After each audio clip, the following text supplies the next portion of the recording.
एक बातमी नेक बातमी M3 न्यूज नेटवर्क लाईक करा, सबस्क्राईब करा, शेअर करा। की आपण सर्वांनी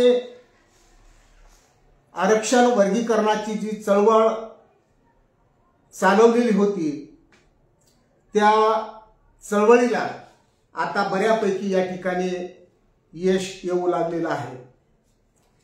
आपले बरेच प्रश्न शासनाच्या पटलावर आलेले आहेत आणि म्हणून हे सर्व प्रश्न सुटत असताना आपण एक नव्या ऊर्जा घेऊन एक नवा विश्वास घेऊन आपण मैदानामध्ये उतरणं गरजेचं आहे।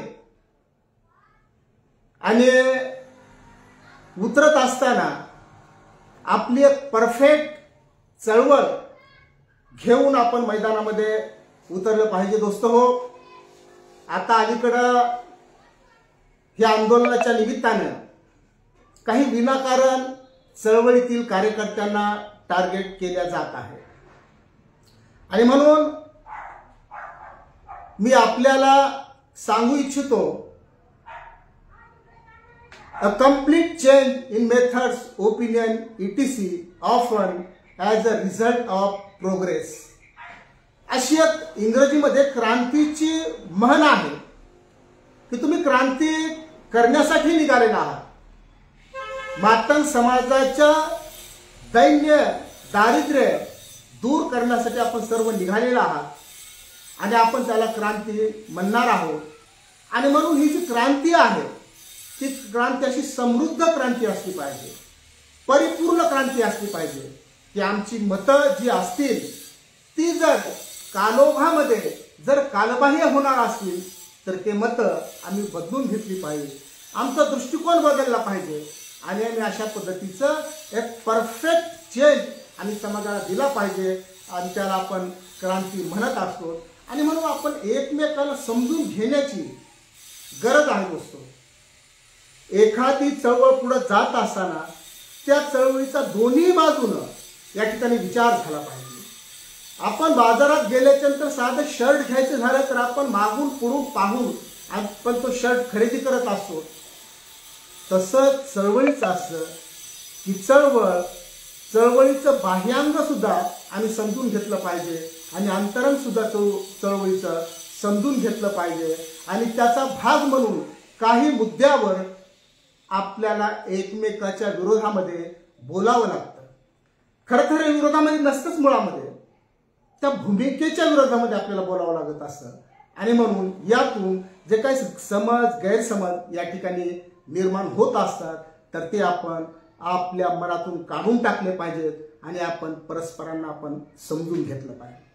आणि म्हणून उद्याचा आझाद मैदानावर जो 20 मे 2025 रोजी जो काही जन आक्रोश मोर्चा या ठिकाणी निघतो आहे, त्या जन आक्रोश मोर्चाच्या माध्यमातून महाराष्ट्रभरातील अनेक मान्यवर मंडळी या ठिकाणी मेहनत घेत आहेत, परिश्रम घेत आहेत। त्यामध्ये शंकरभाऊ तडाखे असतील, शंकरभाऊ संपूर्ण महाराष्ट्रावर या ठिकाणी फिरत आहेत, प्राध्यापक डॉक्टर मच्छिंद्र सत्तेसर असतील, प्राध्यापक या ठिकाणी विष्णुभाऊ कसबे असतील, सचिनभाऊ साठे असतील, आमदार सुनील कांबळे साहेब असतील, अमित गोरके साहेब असतील, जितेश अंतापूरकर, अविनाश घाटे साहेब किंवा ही जी मांगीर महामोर्चाची जी टीम आहे ती ॲडव्होकेट विलास साबळे असतील, अशोक आल्हाट, नामदेव साठे, अशोक ससाने, सरोजिनी सक्ते, राहुल अण्णा मोठे, बालाजी घुमाडे, अशी कितीतरी नावं आपल्याला या ठिकाणी घेता येतील। ही सर्व महाराष्ट्रातील मंडळी या ठिकाणी कामाला लागलेली आहेत आणि निश्चितपणे न भूतो न भविष्यती असा हा मोर्चा या ठिकाणी निघणार आहे। त्या मोर्चाचा भाग म्हणून, त्या मोर्चाची तयारी म्हणून आम्ही नांदेडला जाऊन त्या ठिकाणी बैठकीमध्ये सहभागी झालेलो आहोत। सर्व नांदेड जिल्ह्यातील सगळी टीम घेऊन त्या बैठकीमध्ये आम्ही सहभागी झालो आहोत। जालना जिल्ह्यामध्ये परतूरला जो काय महामोर्चा या ठिकाणी निघालेला होता, मातंग समाजाच्या मुलीवर जो अत्याचार झालेला होता, त्या अत्याचार प्रसंगी सुद्धा त्या ठिकाणी संपूर्ण जिल्ह्यातील टीम घेऊन आम्ही आलेलो आहोत। त्या ठिकाणी आव्हान केलेलं आहे, किंबहुना मुंबईला, दादरला जी काय गेल्या महिन्यामध्ये जी बैठक झालेली आहे त्या बैठकीला जवळपास 35 संघटनांचे प्रतिनिधी त्या बैठकीमध्ये हजर झालेले होते. ही बैठक लीड केली होती प्राध्यापक डॉक्टर मच्छिंद्र सत्ते सरांनी आणि त्या 35 संघटनांच्या प्रतिनिधीला त्या ठिकाणी जे काय दिवसभर चर्चा झाली, मागचा मागणीवर महामोर्चा जो आपण ज्या ताकदीने आपण उभा केलेला होता त्या मागणीवर महामोर्चाचा रिझल्ट आपण या ठिकाणी काढलेला आहे की OSD म्हणून आता जयराज कारभारी यांची जी या ठिकाणी निवड झालेली आहे त्या जयराज कारभारी म्हणजे OSDच्या माध्यमातून मातंग समाजाचा प्रत्येक प्रश्न हा गिरीश महाजन साहेब आणि मुख्यमंत्र्याकडे उपमुख्यमंत्र्याकडे जाणार आहे. म्हणजे तो कुठलाही प्रश्न असेल, आरक्षण वर्गीकरणाचा असेल किंवा आरटीचा असेल, असे सर्व जे काय म्हणू की मातंग समाजातील अण्णाभाऊ साठे महामंडळाच्या कर्जाचा प्रकरण असेल की हजारो प्रकरण या ठिकाणी पेंडिंग आहे, परंतु महामंडळाकडे निधी नाही. आज कितीतरी कार्यकर्ते महामंडळामध्ये खेटे मारतात, त्यांना उत्तर मिळतंय की महामंडळाकडे निधी नाही. या निधीच्या अनुषंगाने तुम्ही OSDकडे या ठिकाणी जाऊ शकता. तुमच्या गायरान जमिनीचा प्रश्न असेल, गायरान जमिनीच्या प्रश्नाच्या अनुषंगाने तुम्ही OSDकडे तुमचं म्हणणं मांडू शकता किंवा महामंडळाच्या जाचक अटीच्या अनुषंगाने जे काही ज्याचा लाभ सर्वसामान्य गोरगरीब जनतेला मिळत नाही त्या अनुषंगाने सुद्धा तुम्ही OSDकडे जाऊ शकता. अशा पद्धतीचं मागणीवर महामोर्चाच्या अनुषंगाने आपण एक पाऊल या ठिकाणी पुढालेलो आहोत. त्याचबरोबर मागणीवर महामोर्चाला जे नामदार गिरीश महाजन हे मुख्यमंत्री महोदयांच्या वतीने आलेले होते आणि त्यांनी त्यावेळेस सांगितलं होतं की आता वेळ नाहीये, आपण निवांत पुढच्या महिन्यामध्ये बसू असं त्यांनी शब्द दिला आणि म्हणून काल आपली नामदार गिरीश महाजन यांच्यासोबत चांगली बैठक झालेली आहे आणि सर्वच प्रश्नांच्या अनुषंगाने त्या ठिकाणी त्यांच्यासोबत चर्चा झालेली आहे. नामदार शंभूराज देसाई यांच्यासोबत चर्चा झालेली आहे. दादा भुसे जे शासनातील महत्त्वाचे मंत्री आहेत त्यांच्यासोबत सुद्धा चर्चा झालेली आहे. म्हणजे आपण प्रत्येक आघाडीवर आपण या ठिकाणी लढा देत आहोत आणि म्हणून हे जे काय मोर्चा असतील, आंदोलन असतील, हे सातत्यपूर्ण आपल्याला या ठिकाणी करावं लागणार आहे. आणि असंच आपण 22 फेब्रुवारी 2023 पासून या ठिकाणी महाराष्ट्रामध्ये जबाबदारीच्या पासून आपण ही आंदोलनं करत आहोत. अलीकडच्या काळामध्ये जी काय आंदोलनं झालेली असतील त्या सगळ्या प्रत्येक आंदोलनाचा आपल्याला फायदा झालेला आहे आणि म्हणून आपण सर्वांनी आंदोलनाच्या अनुषंगाने कुणीही निगेटिव्ह असता कामा नये. असं असताना काही लोक विनाकारण ह्या मोर्चाच्या अनुषंगाने एक निगेटिव्हिटी काही लोकांच्या आमच्यासारख्यांच्या माथ्यावर फोडण्याचा या ठिकाणी प्रयत्न होत आहे. काय होत आहे की गणपत भिशे यांचा मोर्चाला विरोध आहे आणि गणपत भिशेंचा मोर्चाला विरोध असतात तर मुंबईला मी या ठिकाणी दादरला 35 संघटनांची बैठक बोलवून त्या ठिकाणी सगळ्यांना आम्ही आवाहन केलं असतं का? आम्ही त्या बैठकीमध्ये 35 संघटनांचे प्रतिनिधी आम्ही बोलवून त्या नेत्यांना सगळ्यांना या महामोर्चामध्ये सहभागी होण्याचं आवाहन केलेलं आहे. नांदेडला केलेलं आहे, परतूरला केलेलं आहे आणि दर दिवशी करतो आहोत. दर दिवशी फोन येत आहे की बा ते मोर्चाच्या अनुषंगाने तुमच्या संदर्भामध्ये अशी चर्चा आहे आणि मग मोर्चाच्या संदर्भात काय केलं पाहिजे. महाराष्ट्रातून येणाऱ्या प्रत्येक कॉलला आमचं हेच उत्तर आहे की 20 मे 2025 रोजी प्रत्येक मांगानं आझाद मैदानावर आलं पाहिजे. मग असं सांगितल्याच्या नंतर त्यांचा प्रश्न असतो की मग तुम्ही विरोध का केला? त्यावेळेस आम्ही त्यांना म्हणतो की आम्ही विरोध कुठे केलेला आहे? अरे महाराष्ट्रामध्येच नव्हे तर देशामध्ये जी चर्चा चालू होती की युद्धजन्य परिस्थिती आहे आणि त्या परिस्थितीमध्ये आपण तारीख पुढे ढकलली पाहिजे. म्हणजे की उद्याचं जे पावसाळी अधिवेशन आहे त्या अधिवेशनावर मोर्चा घेतला पाहिजे असं मत मांडणं हे काही गुन्हा ठरू शकतो का? आम्ही अशा पद्धतीने बोललो का की हा मोर्चा रद्द झालेला आहे किंवा जाऊ नये मोर्चाला असं महाराष्ट्रामध्ये कुणीही मोर्चाच्या अनुषंगाने बोललेलं नाही. फक्त मतं एवढी मांडली की पुढे ढकलला पाहिजे. पुढे ढकलण्याचं कारण असं की जे काही राज्याच्या भवितव्याच्या अनुषंगाने निर्णय होत असतात ते निर्णय हे अधिवेशनामध्ये होत असतात आणि म्हणून जे काही महाराष्ट्रामधले जे प्रमुख जे 3 अधिवेशनं भरतात, एक हिवाळी अधिवेशन नागपूरचं असेल, पावसाळी अधिवेशन मुंबईचं असेल आणि अर्थसंकल्पीय अधिवेशन असेल, त्या अधिवेशनामध्ये या राज्यातील प्रश्नांच्या भवितव्याचा या ठिकाणी निर्णय होत असतो. या महाराष्ट्रामधील मराठा असेल, धनगर असेल, मुस्लिम असेल, बौद्ध असेल, मातंग असेल, ह्या सर्व जातीच्या प्रश्नाच्या अनुषंगाने जे जे काही धोरणात्मक निर्णय घ्यायचे असतात ते धोरणात्मक निर्णय त्या अधिवेशनामध्ये ठरत असतात आणि म्हणून आपण 1 महिना अगोदर घेण्याऐवजी 1 महिन्याच्या नंतर आपण घेतलं पाहिजे. साधारणतः असा त्याचा अर्थ होता, अशी ती भूमिका होती. आणि म्हणून या मोर्चाला विरोध कुणीही करण्याचं काहीही कारण नाही. आम्ही सर्वांना 20 तारखेच्या मोर्चाला हजारोच्या नाही लाखोच्या संख्येने यावं असंच आवाहन करत आहोत. आणि म्हणून उद्याच्या मोर्चाच्या अनुषंगानं जी चर्चा आहे, विनाकारण चर्चा, बदनाम करण्याचा प्रयत्न, तर कृपया आपण थांबवावा. आम्ही लीडर नाही आहोत, आम्ही मूळचा आमचा पत्रकाराचा पिंड आहे. आणि म्हणून या चळवळीकडे पाहत असताना आम्ही दरवेळी पत्रकाराच्या भूमिकेनं पाहत आहोत. आम्ही ज्यांना कुणाला नेत्याच्या चष्मेतून या चळवळीकडे पाहायचंय त्यांनी जरूर पाहावं. आम्ही मात्र पत्रकारांच्या भूमिकेतून या आंदोलनाकडे पाहत आहोत, या चळवळीकडे पाहत आहोत. आणि म्हणून आपण जर बघितलं असेल की दोस्तो हो, हे माझं पुस्तक आहे, मातंग पुढाऱ्यांची अवसान घातकी चळवळ. हे कधीच आहे? हे 2007चं प्रकाशन आहे. 2007ला हे पुस्तक प्रसिद्ध झाले. याची पहिली आवृत्ती आहे, मातंग पुढाऱ्यांची अवसान घातकी चळवळ. की आमच्या समाजामध्ये जे पुढारी आहेत हे चळवळ करतात, परंतु कशा पद्धतीची अवसान घातकी चळवळ होते ही त्याची दुसरी आवृत्ती आहे. अशा 5 आवृत्त्या या पुस्तकाच्या निघालेल्या आहेत. आणि यामध्ये ज्या काही नेते मंडळीच्या अनुषंगानं आम्ही जे काही विश्लेषणात्मक मांडणी केलेली आहे त्यांचा आणि आमचं काही धुऱ्याला धुरा नाही किंवा बांधाला बांध नाही. तर ही जी चळवळ आहे ही गरिबांची चळवळ आहे, ही उपेक्षितांची चळवळ आहे, ही वंचितांची चळवळ आहे. आणि म्हणून या चळवळीला निश्चितपणे एक दिशा देऊन आपण त्या लक्ष्याकडे गेलं पाहिजे. आणि आपलं लक्ष काय असेल तर या समाजाचं भविष्य लिहिणं. आणि भविष्य लिहिण्यासाठी ज्या काही गोष्टी कराव्या लागणार आहेत त्या गोष्टी करण्यासाठी दोस्तो हो, आरक्षण, वर्गीकरण हा मुद्दा आहे.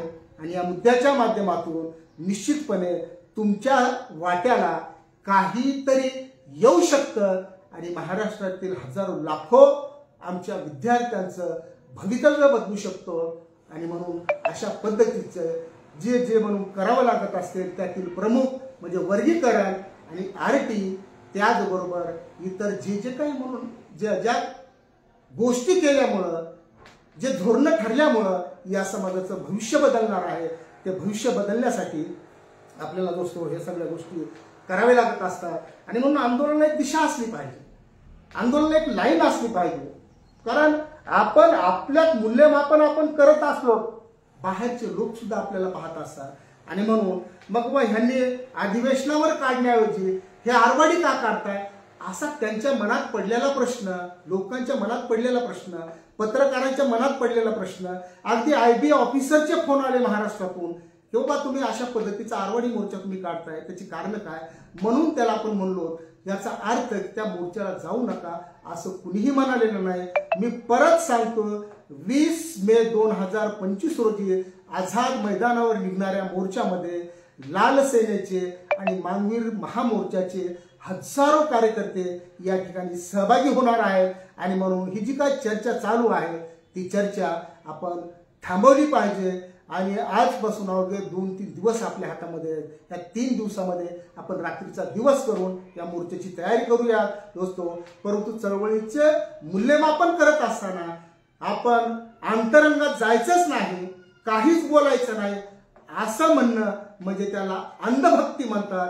आणि ही अंधभक्ती जे कुणी ज्यांची समज नाही, ज्यांचा अभ्यास नाही, ते डोळे मिटून चालत असतात. परंतु ज्यांनी जागतिक चळवळी बघितलेल्या आहेत, जागतिक चळवळीचे संदर्भ वाचलेले आहेत, हा ब्लॅक पॅन्थर नावाचं एक अमेरिकेतली चळवळ आहे. ती चळवळ पाहून महाराष्ट्रामध्ये आपण दलित पॅन्थर, देशामध्ये आपण दलित पॅन्थर उदयाला आणलं. आणि या ठिकाणी सेल्फ डिफेन्सची मुवमेंट या महाराष्ट्रामध्ये सुरू झालेली आहे. तसं दोस्त हो, आपल्याला बाह्य जगामध्ये चाललेल्या चळवळी, बाह्य जगात होत असलेले आंदोलनं हे आपण बघितले पाहिजे. आणि त्या अनुषंगानं आपले मत नोंदवले पाहिजे. नोंदवलेलं मत म्हणजे हा विरोध मानू नये, तर आपल्यामधील जे काही दोष असतील, वैगुण्य असतील, काही चुका होत असतील त्या दुरुस्त करून ही चळवळ फेअर करणे यासाठी मतं नोंदवायची असतात. परंतु आंदोलनाला विरोध म्हणून आंदोलन हाणून पाडण्यासाठी असा प्रयत्न कुणीही करत नाही आणि केला सुद्धा नाही पाहिजे अशी भूमिका आहे। आणि म्हणून या मोर्चाच्या अनुषंगाने जे काही समजा आरवाडी मोर्चा म्हणला असेल तर आपण प्रश्न केला पाहिजे ना की बा अधिवेशनाच्या अगोदरच आपण जे म्हणतो त्याला आरवाडी, पण मोर्चाला विरोध आहे का? आता मुळीच नाही। आता मागच्या वेळेस जर तुम्ही बघितलं असेल की आपण एक समिती नेमलेली होती, त्या समितीला आपण पर्यटन समिती म्हणलो, म्हणजे याचा अर्थ की त्यांची आपली काही दुश्मनी होती का? काही शेतीवाडीचं भांडण होतं का? किंवा तुम्ही गरज नसताना तुम्ही जो काय अभ्यास करताय त्याच्यामध्ये आमचा 7 महिन्याचा वेळ जातो असं आम्ही म्हणलो आणि त्याला पर्यटन समिती म्हणलं, म्हणजे याचा अर्थ आम्ही त्यांच्या विरोधात आहोत का? आम्ही त्यांचे स्पर्धक आहोत का? आम्ही एका ठिकाणी कुठं तिकीट मागायला जात आहोत का? आणि म्हणून आम्ही एकमेकांचं या ठिकाणी टीका करत आहोत असं मुळीच नाही दोस्तो। अशा ज्या घटना असतात त्या चुकीच्या ज्या घटना घडत असतील त्याच्यावर आपण बोट ठेवलं पाहिजे, किंवा जर लक्ष्याकडे जाण्याऐवजी जर चळवळ जर भरकटत असेल तर तिला योग्य वाटेला घेऊन जाण्यासाठी आपण या ठिकाणी आपलं मत नोंदवायचं असतं। या भावनेतून हे मत नोंदवलेलं आहे आणि म्हणून कृपा करून याचा आपण गैरसमज करून घेऊ नये। आम्ही मागच्या 2 वर्षापासून जे आम्ही बघत आहोत आमच्यात अनेक वेळा वाद होतात। ते वाद कशाचे?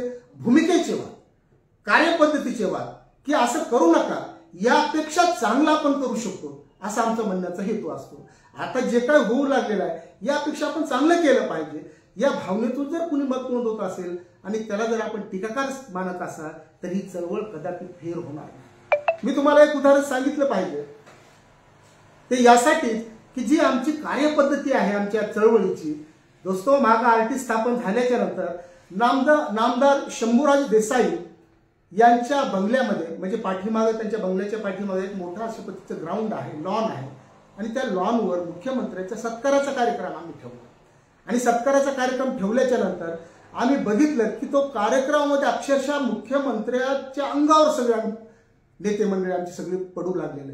अरे त्या ठिकाणीच आपण चांगली व्यवस्थितपणे आपण भूमिका मांडायची कुणीतरी उठून की हा जो चळवळीचे जे टप्पे ठरले आहेत त्या टप्प्यापैकी एक टप्पा आमचा पूर्ण झालेला आहे आणि पुढच्या टप्प्यामध्ये मुख्यमंत्री महोदय तुम्हाला त्या ठिकाणी या पद्धतीचा रोल तुम्हाला करावा लागायचा असं अशा पद्धतीची मांडणी त्या ठिकाणी होणं अपेक्षित होतं। काय झालं? मुख्यमंत्र्यांच्या समोर आमचा इतका पोर शो झाला, मुख्यमंत्री निघाले, अक्षरशः खाली आमचे 2-3 आमचे काही नेते पडले आणि त्यांना तुडून सिक्युरिटी या ठिकाणी निघून गेले। म्हणजे हा जो काय पोर शो आहे सत्ताधाऱ्यांच्या समोरचा, तर यावर बोट नाही का ठेवणार की तुम्ही त्या ठिकाणी शिस्त पाळली पाहिजे, तुम्ही तुमचं म्हणणं नीटपणे त्या ठिकाणी मांडलं पाहिजे, त्या ठिकाणी तुम्ही गोंधळ केला नाही पाहिजे, त्या ठिकाणी एकेकानं बोललं पाहिजे, ज्याच्याकडे ह्या विषयाच्या अनुषंगानं जे नॉलेज आहे त्याला तुम्ही पुढं केलं पाहिजे। आता कालच्या नांदेडच्या बैठकीमध्ये आम्ही बघितलं की पत्रकार परिषद या ठिकाणी आयोजित केलेली, ज्या माणसानं अनुसूचित जाती आरक्षण वर्गीकरणाची चळवळ महाराष्ट्राच्या समोर शास्त्रशुद्ध पद्धतीने मांडलेली आहे ते केशव शकापूरकर एका कोपऱ्यामध्ये असे म्हणजे चेंगरू लागलेले, परंतु सिंगल एक माणूस सुद्धा केशव शकापूरकरांना म्हणला नाही की तुम्ही प्रेसमध्ये या आणि बसा। दोस्तो, जर असा जो प्रकार आहे, असा जो किळसवाणी प्रकार आपल्याकडून होत असतो तर ते तुम्ही थांबवणार आहात का नाही थांबवणार आहात? आणि या संदर्भात जर समजा बोट ठेवलं त्याला जर आपण जर म्हणणार असाल की ही टीका आहे, हे मोर्चाचे विरोधक आहेत, हे चळवळीचे विरोधक आहेत, हे सकलचे विरोधक आहेत, तर याला अज्ञानच म्हणावं लागेल। कारण काय झालं अलीकडं की ज्यांचा चळवळीशी काही संबंध नाही हे सकलच्या माध्यमातून लिडरशिपमध्ये आलेले आहेत, बरं आले ते आले, व्यवस्थित सुद्धा या ठिकाणी काम होत नाही। म्हणजे जसं त्या पिंडीवर बसलेला जर विंचू असतो की त्याला मारायला गेलं की देवाला मारलं म्हणून जी विटंबना आहे, तसं आता चळवळीच्या अनुषंगाने काय बोलायला गेले की सकलचे विरोधक अशा पद्धतीची। बरं सकलचा ह्यांचा काहीही संबंध नाही, नाही यांनी सकल उभं केलंय, नाही ह्यांच्या मागे 150 माणसं आहेत। अरे या महाराष्ट्रामध्ये विष्णू कसबे सारखा माणूस की जो कुठल्याही जिल्ह्यामध्ये गेला तर 10-5 हजार माणसं गोळा करण्याची ताकद असणारी ही माणसं आहे, सचिन साठे असतील, ची बरीच जी काय महाराष्ट्रातली जी मंडळी आहे ती मंडळी अडगळीला पडू लागलेली आहे ह्या सकलच्या माध्यमातून। आणि आम्ही जेव्हा सकलच्या अनुषंगाने काही बोलायला गेलो की आम्हाला विरोधक मानता तुम्ही, आमचा विरोध तुम्हाला नाही, तुम्ही आमचे भाऊच आहात, सकल आमचं आहे, सकल आम्ही कष्टातून उभं केलेलं आहे आणि म्हणून आम्ही तुमच्या भूमिकेला विरोध करत असतो. तुम्हाला आम्ही विरोध करत नाही. ही भूमिका आहे सकलचं या ठिकाणी पांघरून घेऊन जे काही ज्यांचा चळवळीशी काही संबंध नाही अशी मंडळी जी लिडरशिप करू लागलेली आहे आणि ज्यांची 30-30, 35-35 वर्ष या मुवमेंटमध्ये हयात गेलेली आहे, ही सगळी मंडळी दोस्तो या ठिकाणी बाजूला पडू लागलेली आहे. आणि म्हणून या संदर्भात सुद्धा विचार झाला पाहिजे की जेव्हा जेव्हा म्हणून तुम्ही राज्यकर्त्याकडे जाल, तुम्ही धोरणकर्त्याकडे जाल, तुम्ही प्रेसकडे जाल, त्यावेळेस तुम्हाला ह्या मंडळीला तुम्हाला फ्रंटवर ठेवावं लागतं. आता हा सकलला विरोध झाला का की विष्णू भाऊ असतील, सचिन भाऊ असतील, या ठिकाणी शंकर भाऊ असतील, अण्णा असतील, अमित गोरखे असतील, सुनील भाऊ असतील, ही जी मच्छिंद्र सकटे असतील, ही जी मंडळी आहे ही फ्रंटवर आली. केशव शेकापूरकर असतील, डॉक्टर अंकुश गोतावळे असतील, प्राध्यापक डॉक्टर अंबादास सकट असतील, ही मंडळी फ्रंटवर असली पाहिजे का कुठंतरी कोपऱ्यामध्ये तुडवायलेली तुम्ही पाहणार आहात. याकडे जर लक्ष वळवण्याचा प्रयत्न झाला रे झाला, हे सकलचे विरोधक अशा पद्धतीची आवई उठवायची आणि चळवळीतील कार्यकर्त्याची प्रतिमा डॅमेज करण्याचा प्रयत्न काही अशा पद्धतीच्या संधी साधू लोकांकडून सुरू आहे. आणि म्हणून या संधी साधू लोकांना आम्ही वारंवार विरोध करत आहोत, विरोध करत राहणार झालो. आणि म्हणून असा काही विरोध झाला की तो सकलला विरोध केला, अशा पद्धतीचा जो काही समज होऊ लागलेला आहे, कृपया तो समज आपण बदलून घेणं अत्यंत गरजेचं आहे. हा जो काही विरोध आहे तो भूमिकेला विरोध आहे, कार्यपद्धतीला विरोध आहे दोस्तो. आणि म्हणून उद्याच्या 20 मार्चच्या अनुषंगानं अत्यंत सुंदर टेम्पो तयार झालेला आहे, अत्यंत जबरदस्त तयारी झालेली आहे. आणि म्हणून निगेटिव्ह पॉझिटिव्हच्या वादामध्ये पडण्यापेक्षा आता जो काही निर्माण झालेला टेम्पो तो सगळ्यांनी आणखी कशा पद्धतीने चांगल्या पद्धतीने टिकवला पाहिजे या भूमिकेमध्ये आपण आलं पाहिजे. आणि या निमित्तानं मी मातंग समाजाच्या ज्या संघटना असतील, कर्मचारी संघटना असतील, आपण आर्थिक मदत तर या ठिकाणी देत आहातच, त्याबद्दल मी तुम्हाला धन्यवाद दिले पाहिजे. परंतु उद्याच्या 20 मेच्या मोर्चामध्ये कर्मचारी अधिकाऱ्यांनी आपल्या मुलाबाळासह सहभागी झालं पाहिजे. अन्यथा तुम्ही 2000 द्याल, 5000 द्याल आणि तुम्हीच आझाद मैदानावर तुमचे गोरगरिबांचे लेकरं बाळ बायका मुलं घेऊन जर तुम्ही ते आंदोलन करणार असाल तर मला वाटतं की हे आंदोलन जे आहे हे एकांगी होईल, परिपूर्ण होणार नाही. आणि परिपूर्ण आंदोलन त्याच वेळेस होईल की जेव्हा साहेबाची बायको आझाद मैदानावर दिसेल, की साहेबाची बायको, साहेबाची मुलगी, साहेबाचा मुलगा, संपूर्ण परिवार ज्यावेळेस आझाद मैदानावर दिसेल त्यावेळेस फाटक्या लुगड्यात आलेल्या आमच्या माय माऊलीला त्या मोर्चाला आल्याचं सार्थक वाटेल. आणि मी मुंबईच काय, मला जर आवाज दिला दिल्लीच्या जंतर मंतरवर किंवा बोट क्लबवर तर मी माझ्या पदरची भाकर बांधून त्या आंदोलनामध्ये मी सहभागी होणार आहे. इतका विश्वास दोस्तो त्या माऊलीला आपण देणार आहोत. आणि म्हणून ही चळवळ संपलेली नाही, ही चळवळ संपणार नाही. ही चळवळ खऱ्या अर्थानं आता सुरू झालेली आहे. की उद्या आरक्षण वर्गीकरण झालं तरीही तुमच्या आमच्यावरचे अन्याय अत्याचार संपलेले नसतील. कालच्या पोस्टमध्ये ॲडव्होकेट विलास साबळे यांनी लिहिलेलं आहे की एकीकडे आरक्षण वर्गीकरणाची चळवळ आपण लढत असताना गाव खेड्यातील तिसरीत शिकणाऱ्या आमच्या लेकरावर या ठिकाणी बलात्कार होऊ लागले. 9 वर्षाच्या पूर्वीवर 7 वर्षाच्या पूर्वीवर या ठिकाणी बलात्कार होऊ लागले. आणि उद्या आरक्षण घेऊ आणि अशा घटनांकडे जर डोळे मिटून आम्ही पाहणार असू किंवा त्या घटनाकडे जर दुर्लक्ष करणार असू तर मला वाटतं हे आरक्षण मिळायच्या नंतर आमच्या समाजातील आमच्या लेकीबाळीकडे पाहण्याचा कुणाचाही हिंमत झाली नाही पाहिजे, की आमच्या तरुण पोरांकडं कुणाचं बोट दाखवण्याची हिंमत झाली नाही पाहिजे. त्याला आपण कंप्लीट चळवळ म्हणत असतो. आणि अशा पद्धतीची कंप्लीट चळवळ, कंप्लीट समाज निर्मितीची प्रक्रिया दोस्तो तुम्हाला मला या लढ्याच्या बरोबरच या ठिकाणी चालवली पाहिजे. आणि म्हणून आरक्षण वर्गीकरणाचा लढा जितका महत्त्वाचा आहे तितका गाव खेड्यातील आमच्या माता भगिनीच्या, आमच्या समाजाच्या आत्मसन्मानाचा लढा सुद्धा तितकाच महत्त्वाचा आहे. आणि मग ह्या वर्गीकरणाच्या लढ्यातून किंवा आरक्षणाच्या माध्यमातून आम्ही जर इतर अन्याय अत्याचार यावर लढणाऱ्या संघटनाकडे इग्नोर करून किंवा दुर्लक्ष करून या ठिकाणी चालणार नाही. आणि म्हणून टेम्पो अत्यंत खूप चांगला झालेला आहे दोस्त हो. मी आजच्या या फेसबुक लाईव्हच्या माध्यमातून महाराष्ट्रातील सर्व समाज बांधव, माता भगिनी, आमचे युवक, विद्यार्थी, शिक्षक, प्राध्यापक, डॉक्टर, वकील, इंजिनियर्स, उद्योजक अशा सर्व घटकांना हात जोडून विनंती करत आहे की ही जी लढाई दोस्त हो, ही लढाई गणपत भिषेसाठी किंवा तुमच्यासाठी नाही, तर जो आमचा भाऊ संजय ताकतोडे आहे, आमचा शेजवळ आहे, खंदारे आहे, खंडागळे आहे, ह्या ज्या काही चिमुरड्या बालकांनी, युवकांनी आरक्षण वर्गीकरणासाठी बलिदान दिलेलं आहे, ते बलिदान तेव्हा सार्थकी लागणार आहे जेव्हा हे ज्या कारणासाठी यांनी आत्मबलिदान दिलेलं आहे त्या कारणाचं उत्तर तुम्हाला सापडलं पाहिजे, तुम्हाला उत्तर द्यावं लागेल आणि त्यांची स्वप्नपूर्ती करावं लागणार आहे. आणि तोपर्यंत ही चळवळ दोस्तों थांबणार नाही. म्हणून आपण या आंदोलनामध्ये हजारोच्या संख्येनं आपण सहभागी झालं पाहिजे. आम्ही होत आहोत. या उद्याच्या मोर्चा मोठा होईल. उद्याचा जो मोर्चा आहे तो मोठा होईल, प्रचंड कल्पनेच्या बाहेर होईल, याबद्दल कुणाच्याही मनामध्ये शंका नाही.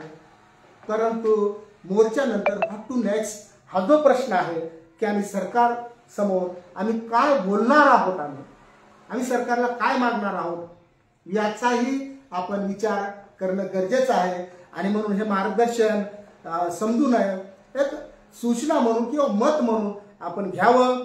आपण सगळ्यांच्या प्रयत्नातून काल 15 ऑक्टोबर 2024ला शासनानं न्यायमूर्ती अनंत बद्दर समिती या ठिकाणी नेमलेली आहे. त्या बद्दर समितीच्या आम्ही काल 29 तारखेला मुंबईत जाऊन आम्ही न्यायमूर्ती अनंत बद्दर यांना भेटलेलो आहे. त्याच्यामध्ये प्राध्यापक डॉक्टर मच्छिंद्र सक्ते, रणधीर कांबळे, कॉम्रेड गणपत भिषे म्हणजे मी, अशोक ससाने, अशोक आल्लाट, नामदेवराव साठे, सागर कांबळे, एल डी कदम, सुदाम आवाडे अशी मंडळी आम्ही न्यायमूर्ती अनंत बद्दर यांना आम्ही भेटलेलो आहोत. भेटल्याच्या नंतर समितीच्या अध्यक्ष, म्हणजे ही काय गोपनीय माहिती नाही म्हणून सांगायला हरकत नाही, परंतु स्वतः न्यायमूर्तीच इतके गोंधळलेले आहेत की या संदर्भातलं काम करायचं तर कसं करायचं आणि कुणी करायचं अशा पद्धतीचे गोंधळलेल्या अवस्थेमध्ये ही न्यायमूर्ती बद्दर समिती आहे. आणि आपण जे बाहेर म्हणतो की समितीला 8 महिन्याचाच कार्यकाळ कशासाठी आणि या समितीला इतकाच कार्यकाळ कशासाठी, हा जो काय आपण बाहेर राहून आपण सवाल करत असतो, मला वाटतं थोडंसं मध्ये येऊन आपण सवाल केला पाहिजे. आणि जे न्यायमूर्ती अनंत बद्दर म्हणत आहेत की मला समजत नाही, म्हणून तुम्हाला जे काही बोलायचं तुम्ही सरकारकडे बोला, म्हणजे सरकारकडे बोलायचं तर काय बोलायचं, तर मला वाटतं की यावर चिंतन ह्या उद्याच्या 20च्या मोर्चाच्या संयोजकांना करणं गरजेचं आहे. की न्यायमूर्तीच्या मनामध्ये जे कन्फ्युजन आहे या विषयाच्या अनुषंगानं, ते काय कन्फ्युजन आहे हे आपण या ठिकाणी सरकारला विचारलं पाहिजे. आणि सरकारला तुम्ही हा सुद्धा सवाल केला पाहिजे. तुम्ही समिती नेमली, परंतु न्यायमूर्ती जर गोंधळलेले असतील तर ह्या गोंधळाची कारणं काय हे आपण न्यायमूर्तीला विचारले पाहिजेत. असं आपण सरकारकडे जाऊन या ठिकाणी बोललं पाहिजे. ते बोलणं अत्यंत गरजेचं आहे दोस्तो. नाही तर आपण अनंत काळपर्यंत आपण वाट पाहू की समिती अभ्यास करायली आणि प्रत्यक्षात कुठला अभ्यास चालू आहे याचा आपल्याला ना सरकारला मेळ लागणार आहे ना चळवळीला मेळ लागणार आहे. आणि म्हणून उद्याच्या या मोर्चाच्या संयोजकामध्ये आपण सर्व असणार झालो, परंतु जे काही शासनाकडे बोलणी करायला जाणारी मंडळी असेल त्यांनी हा विषय सरकारकडे काढलेला पाहिजे की न्यायमूर्ती गोंधळलेले आहेत आणि या गोंधळाची कारणं काय हे आपण तपासली पाहिजे. हा सवाल आपण केला पाहिजे. दुसरा जो विषय आहे की काल तेलंगणामध्ये जस्टिस शमीम अख्तर यांनी जो काय गव्हर्नमेंटला रिपोर्ट दिला आणि त्या रिपोर्टच्या आधारे तेलंगणामध्ये अ गटाला 1% मिळालेला आहे, ब गटाला 9% मिळालेला आहे आणि क गटाला या ठिकाणी 5% मिळालेलं आहे. अशा पद्धतीचं त्या ठिकाणी आरक्षणाचं वर्गीकरण झालेलं आहे 59 जातीमध्ये. महाराष्ट्रामध्ये 59 जातीच्या आरक्षणाचं वर्गीकरण झालं तर आमच्या हिश्श्याला किती टक्के येणार आहे याचा सुद्धा सरकारकडे तुम्ही पाठपुरावा करणं गरजेचं आहे. अन्यथा यामध्ये जर टक्का कमी आला तर मग इतक्या दिवसानं केलेली चळवळ आपण काय मिळवलं असा सवाल येणारी पिढी आपल्याला करणार झाली। आणि म्हणून उद्याच्या मोर्चाच्या नंतर सरकारसोबत बोलत असताना तुम्हाला हेही बोलावं लागेल की ज्या पद्धतीनं डॉक्टर बाबासाहेब गोखले यांनी 8% आरक्षण वर्गीकरणाची चळवळ राबवलेली होती, तर आम्हाला त्या ठिकाणी 8% रिझर्वेशन या ठिकाणी मिळालंच पाहिजे अशी भूमिका आपण घेतली पाहिजे। आणि त्यानंतर जे काही मिळेल म्हणजे 4% पर्यंत जरी आपण आलो तरी सुद्धा आपला लॉस नाही हे आपण ध्यानात घेतलं पाहिजे। अन्यथा ज्याला आरक्षणातलं काहीही कळत नाही, ज्याचा आरक्षणाच्या जे सब क्लासिफिकेशन म्हणतो त्या सब क्लासिफिकेशनचं सोशिओ इकॉनॉमिक पॉलिटिकली जो काही रेशो असतो त्या आधारे जे ठरत असतं त्यातलं त्याला काही नॉलेज नाही अशी मंडळी सुद्धा म्हणणार झाली होती की 4%च आम्हाला कसं, परंतु 4%च्या खाली आम्ही जर जाणार असू तर हे आमचं नुकसान होईल, हे सुद्धा उद्याच्या आंदोलनाच्या निमित्तानं आपण ध्यानात घेतलं पाहिजे। आणि जे काही जयराज कारभारी हे OSD नेमलेले आहेत त्या OSDच्या अनुषंगाने सुद्धा आपण सरकारकडे या ठिकाणी बोलले पाहिजे की जयराज कारभारी हे केवळ नामदार गिरीश महाजन यांच्याकडे नेमलेले आहेत। तुम्ही सरकारकडे उद्याच्या आंदोलनाच्या नंतर ही मागणी केली पाहिजे की मातंग समाजाचं काम म्हणून ज्या ज्या डिपार्टमेंटमध्ये पडणार आहे त्याच्यामध्ये सामाजिक न्याय विभाग आहे, महसूल आहे, ग्रामविकास आहे, ह्या सर्व विभागाकडे मातंग समाजासाठी स्वतंत्र OSDची या ठिकाणी निर्मिती केली पाहिजे, जेणेकरून गाव खेड्यातून मंत्रालयात गेलेला समाज किमान दुपारी 2च्या नंतर पास घेऊन मंत्रालयात जाईल आणि सामाजिक न्याय विभागाचा OSD असेल त्याला भेटू शकेल। दोस्तो, आताची परिस्थिती आम्ही अनुभवत आहोत, आपल्याला मिनिस्टर तर भेटत नाही परंतु सेक्रेटरी सुद्धा भेटत नाही। आणि मग अशा टायमाला जर प्रत्येक डिपार्टमेंटला म्हणण्यापेक्षा की जिथं जिथं मागांची कामं पडतात, की जिथं गायरानाचा विषय असेल, सिलिंगचा असेल, कुळाचा असेल, असे जे काही जमिनीच्या अनुषंगाने प्रश्न असतील तर आपण महसूलकडे OSD आपण स्वतंत्र मागासाठी नेमला पाहिजे, सामाजिक न्याय विभागामध्ये आपण स्वतंत्र OSD नेमला पाहिजे अशी मागणी करूया। त्यापैकी ज्या ज्या विभागाला स्वतंत्र OSD जर मिळाले काय नुकसान आहे का त्या OSDची पगार आपल्याला आपल्या खिशातून द्यायची, देईल ना गव्हर्नमेंट, परंतु तुम्ही हक्कानं तुमच्या समाजासाठी नेमलेल्या OSDच्या चेंबरात जाऊन तुम्ही बसू शकता। साहेब हे कागद घेऊन आलेलो आहे आणि यावर काय निर्णय तुम्ही घेणार आहात हे मला तुम्ही सांगा। तुमच्याकडे आता वेळ नसेल मी परत पुढच्या महिन्यामध्ये येईल, तोपर्यंत माझ्या कागदावर काय सरकार निर्णय घेतलेला आहे याचं उत्तर मला मिळालं पाहिजे। असा हक्काचा माणूस, हक्काचा सरकारी माणूस मंत्रालयाच्या प्रत्येक केबिनमध्ये मागासाठी आपण बसवणं गरजेचं आहे दोस्तो, त्याला OSD म्हणतात। आता बऱ्याच लोकांना OSD हे कॉन्सेप्टच माहित नाही, चांगले शिकलेले लोक सुद्धा म्हणतात नाही OSDची काय गरज आहे, काय प्रॉब्लेम काय मंत्रालयामध्ये जर मागासाठी OSD बसला असेल, प्रॉब्लेम काय आहे तुम्हाला? तुम्ही जर त्याला जाऊन स्वतंत्ररित्या जरा सन्मानाने जर तुम्ही भेटणार असाल, तुमचं म्हणणं तो ऐकून घेण्यासाठी बसलेला असेल, तुम्हाला प्रॉब्लेम काय आहे? आणि म्हणून अशा बऱ्याच गोष्टीच्या अनुषंगाने आपली समज नसतानाही आपण कन्फ्युजन निर्माण करतो, मग OSDच कशासाठी, मग न्यायमूर्तीच कशासाठी, अशा जे काही अनेक प्रश्नाचा गुंता आपण निर्माण करतो आणि सर्व सामान्य समाज बांधवांना आपण जो संभ्रमित करत असतो, तर कृपा करून अशा गोष्टीच्या अनुषंगाने सुद्धा आपण विचार करणं गरजेचं आहे। आणि म्हणून मागच्या काळामध्ये ज्या ज्या काही गोष्टी झालेल्या असतील त्या निगेटिव्ह नाही, त्या मोर्चाच्या विरोधात नाही, तर ते मत आहे आणि ते मत वेळोवेळी मांडलं पाहिजे हे मी पुन्हा एकदा स्पष्ट करतो। आणि परत एकदा महाराष्ट्रातील तमाम जनतेला विनंती करतो की जय लहजी बोलो, मुंबई चलो, आझाद मैदानावर 20 तारखेला मांगाचा महाप्रलय येणार आहे हे सरकारला आपण दाखवून दिलं पाहिजे। मी येतोय, तुम्ही या, जय लहजी। एक बातमी नेक बातमी, M3 न्यूज नेटवर्क लाईक करा, सबस्क्राईब करा, शेअर करा।